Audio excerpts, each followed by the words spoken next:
of her dress. The sun has seared the soles of her feet where she fell asleep outside a tavern at midday. The drink, it is new for her and something they can ill afford, but the ruined wheat is good enough for beer. That alone is plentiful. Her husband has not come looking for her all night. Her feet are chafing on the cobbles, and it is good to feel them again, the blisters making way for new skin.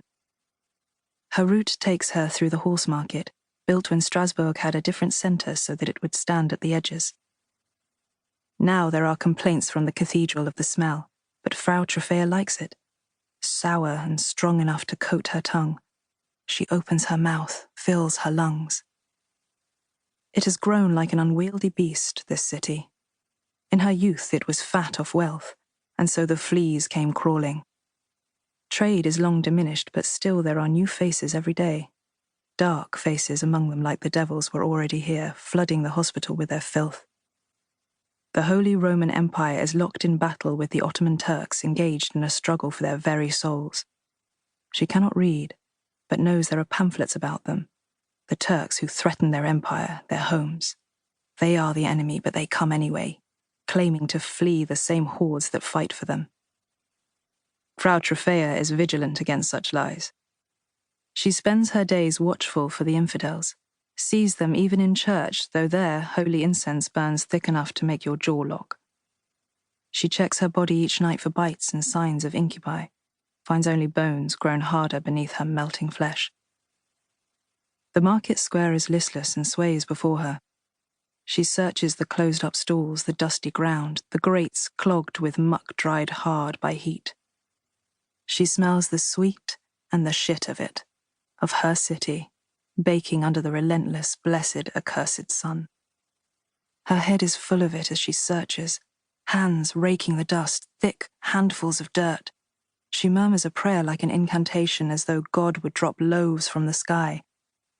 But nothing falls except heat on her back, her calves, the burnt soles of her feet, and she wonders again why her husband has not come looking for her. She is crying, but she is not ashamed.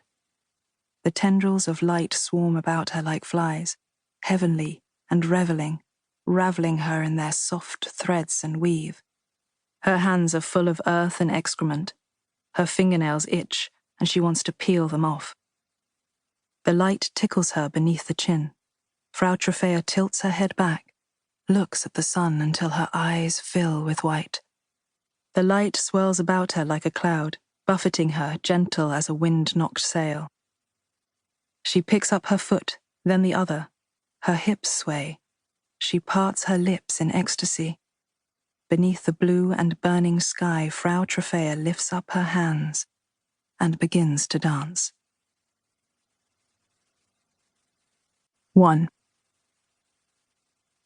Lisbeth arches her foot, braces it against the wooden bed frame until the cramp subsides. Her eyes are sticky with sleep. She scrapes it away. She could lie here another hour in this early quiet, but this is precious time and confined. Today, Henna's sister Agneta will return from the mountains, and all will be changed. Henna lies with his back to her, his cotton undershirt dampened to translucence, his skin pink at the neck, a scar puckered star-like beneath his hairline where an empiric cut out a mole that would not stop growing. She turns her head to watch his breath.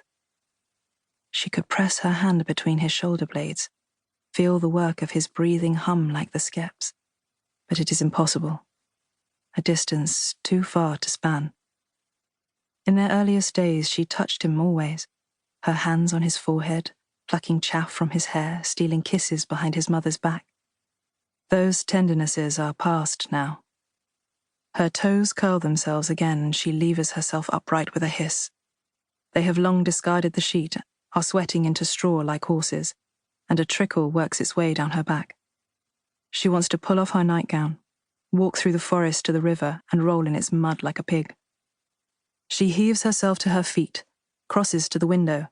A few bees drowse past the shutters, and she wonders if they recognize her out of her silk and wicker, can smell her sweat sweet with the honey they give.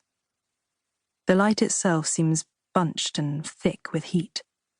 Agneta will return from her penance into a dismal summer. No air comes...